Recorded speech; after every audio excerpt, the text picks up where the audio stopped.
इसमें एक नशिस्त जो है वो इम्पॉर्टेंट होगी ज़िमनी इंतखाब में, इसलिए मेहनत भी हो रही है, शोर भी मच रहा है, इल्ज़ामात भी लग रहे हैं। वज़ीर आला मुंतखब होने के लिए 186 वोट दरकार होते हैं जी। पीटीआई को ज़िमनी इंतखाबात में 20 नशिस्तों में कम से कम 13 पर कामयाबी हासिल करना होगी। मुस्लिम लीग नून को ऐवान में अक्सरियत के लिए कम से कम 9 सीटों पर लाजमी जीतना होगा। फवाद चौधरी साहब ने तो कल आकर बता दिया जी कि पीटीआई इन पूरे इंतखाबी अमल में आगे है।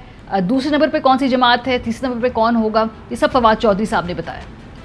5 अरकान जो हैं हमारे, उनका इजाफा हो गया है पंजाब असम्बली में। तो इस वक्त पीटीआई और पीएमएलक्यू का जो अलाइंस है उसके मेंबरान की तादाद 173 है। जो नून लीग और पीपल्स पार्टी उनका जो अलाइंस है उसकी तादाद 172 है और 4 इंडिपेंडेंट्स हैं और एक राय हक पार्टी है। मिनॉरिटी पार्टी जो है वो इस वक्त पाकिस्तान में या पंजाब में जो सबसे बड़ा सूबा है वो इक़्तिदार में है।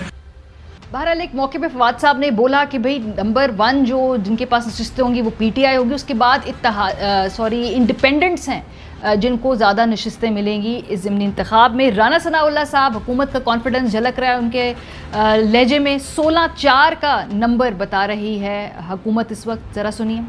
हमने एक सीट के ऊपर बैठ के जो है वो सारा जायज़ा लिया है। ये 16-4 का रिजल्ट होगा जो मैं आपको बता दूं।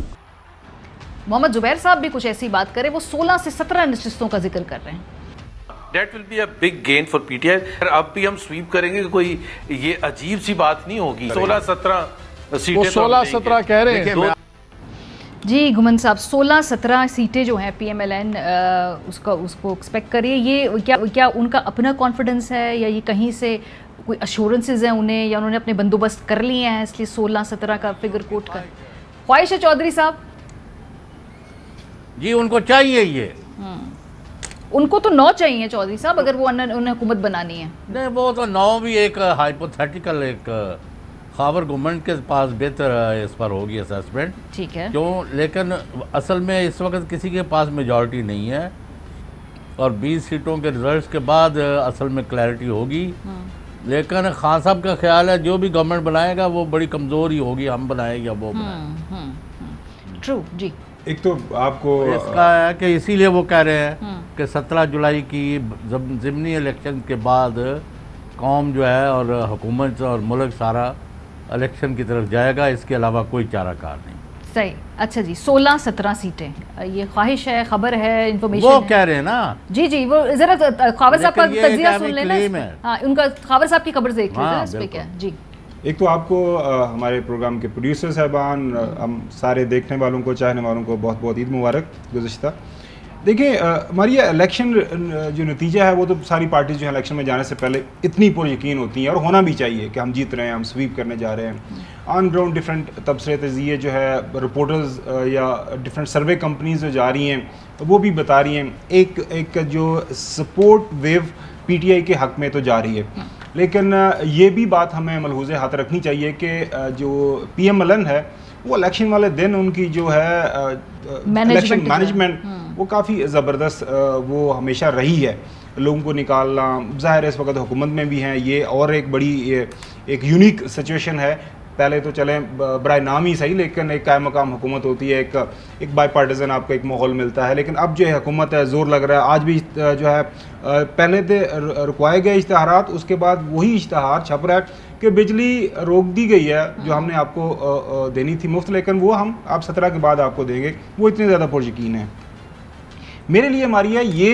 देखिए नतीजा, इस नतीजे से ज़्यादा जो मेरे ख्याल में ज़्यादा इम्पोर्टेंट है वो ये है कि इस जो भी नतीजा सामने आएगा उसको क्या ये दोनों तरफ मानेंगी, क्योंकि इसके ऊपर क्रेडिबिलिटी जो है इलेक्शन कमीशन की है उसका इन्हिसार है। इसके ऊपर जो सिविल मिलिट्री जो रिलेशनशिप है इस वक्त जो एक तनाव सा पाया जा रहा है, मैं किसी खास पॉलिटिकल पार्टी का नाम नहीं ले रहा, ओवरऑल जो है role of establishment in our politics. Establishment बार बार ये कह रही है कि हमारा सियासत से कोई लेना देना नहीं, आप जाएं इलेक्शन लड़ें, सियासत करें, हमें मत घसीटें। लेकिन पॉलिटिकल पार्टीज़ की तरफ से खास और पीटीआई की तरफ से एक खास किस्म का नैरेटिव है। गुज़िश्ता हफ्ते चौधरी साहब ने हमें अपने प्रोग्राम के अंदर बताया भी है कि वो काफ़ी ज़्यादा अपने आप को जो मिलिट्री क़यादत है साइड पर रखी हुई है। अब आ जाते हैं जो नंबर गेम चौधरी साहब का बिल्कुल सही इस पे असेसमेंट है। 2-4 नंबर से आगे पीछे अगर हो भी जाते हैं तो ये लड़ाई ख़त्म नहीं होगी। हाँ। आइंदा जो इंतखाबात हैं वो अगले साल तो इस मौजूदा जो असम्बली हैं उन्होंने पूरा टाइम करना ही करना है अगस्त के अंदर, उसके बाद एक आध महीने में जो इंतखाबात होने हैं। लेकिन इन रन अप टू दैट जो जनरल इलेक्शंस, ये सारे का सारा जो माहौल है उसका इन्हिसार इन जो 20 नशिस्तों के ऊपर है। जाहिर है अगर पीटीआई जीतती है तो बिल्कुल ही यकसर जो है सारे का सारा माहौल बदल जाएगा। हाँ। अगर पीटीआई नहीं जीतती, जो कि नून लीग वाले दावा कर रहे हैं, तो ये जो लड़ाई चल रही है ये चलेगी, इसमें और शिद्दत आएगी और बयानबाजी होगी। इवेंचुअली हमें इलेक्शन की तरफ जाना है। आम इंतखाबात से पहले मैं नहीं समझता हमारे मुल्क के अंदर जो सियासी इस्तेहकाम पैदा होगा, उसके लिए फैसला साजों को, हमारी जो पॉलिटिकल लीडरशिप है ऑल अक्रॉस, उनको ये सोचना चाहिए और सोचकर मेरे ख्याल बैठ कर सोचना पड़ेगा। अदरवाइज इसी तरह लड़ते रहेंगे और ये लड़ाई जारी रहेगी। इसके नतीजा माने का कौन चॉइस है, भी अहम सवाल है, क्योंकि 16-17 नशिस्तों को अगर पीएमएलएन सोच के बैठी है उससे कम नशिस्तें मिली तो ऑब्वियसली वो भी डिसअपॉइंटेड हो गए। लेकिन पीटीआई भी वो समझते हैं कि वो स्वीप करेंगे। सो अगर वो नशिस्तें नहीं मिलती तो फिर ये कैसे इंश्योर करेंगे कि खास तौर पे इस इलेक्शन कमीशन के किरदार के ऊपर जो सवालात है पीटीआई के, कि भाई जो इस रिजल्ट का वो कंट्रोवर्शियल ना हो। जी उसमें सुन लें कि जो पीटीआई के मुखालफ यानी मुस्लिम लीग एन और पीडीएम वगैरह जो भी कह लें, उनके जो दानश्वर करीब हैं या जिनका बराह रास्त नवाज शरीफ, मरियम नवाज, शहबाज शरीफ और इनकी ऊपर की क़यादत के साथ रब्ता है, वो समझते हैं हम 12 सीटें जीत रहे हैं। यानी उसमें कोई उनकी असेसमेंट में कोई इम्प्रूवमेंट नहीं हुई और ना उनके ख्याल में ख़राब हुई है। अब होगा तो जो होना है वो 17 की सारे दिन की वोटिंग के नतीजे में है। तो एक तो ये बात। दूसरा जो हमने पिछले हफ्ते देखा ईद से पहले, वही अभी तक है कि सिर्फ 3 सीटें जिन पर उन्होंने गलत कैंडिडेट खड़े किए हैं पीटीआई ने। एक खुशाब की सीट है, एक साहिवाल की है यानी चीचावतनी जिधर पानी में, हालांकि वहाँ देख लिया आपने पानी और गारे के अंदर लोगों ने जलसा अटेंड किया। और एक तीसरा हल्का है लोधरा। हाँ। कि ये 3 हल्के हैं जिधर पीटीआई कमज़ोर है। गलत कैंडिडेट क्यों चॉइस है, गलत कैंडिडेट क्यों कह रहे हैं आप इन्हें? वो मतलब एक तो यहाँ कोई उनको ढंग का बंदा नहीं मिला था। एक जगह गलती कर गई, जिसको खड़ा करना था वो तैयार नहीं हुआ। अब वो 2 बंदे इस तरह की, यानी जो कल मैं आज की बात कर रहा हूँ, जो पिछले हफ्ते की बात थी वो और थी। ठीक है। तो इस वक्त तक जितने भी सर्वेज आए थे इलेक्शन के बारे में, उसमें नून लीग की किसी हल्के में इम्प्रूवमेंट की खबर नहीं आई। खबर और मारिया आप लोग बताएं कि अभी तक 20 हल्कों में धांधली के क्या क्या मंसूबे आए हैं और आप एयरवाई की टीमें आपको क्या यही इसी तरफ मैं जाना चाहती थी। लोधरा का आप गुफ्तगू कर रहे थे। मैं एक स्टोरी चौधरी साहब, उसके बाद हम हल्कों के ऊपर जाते हैं।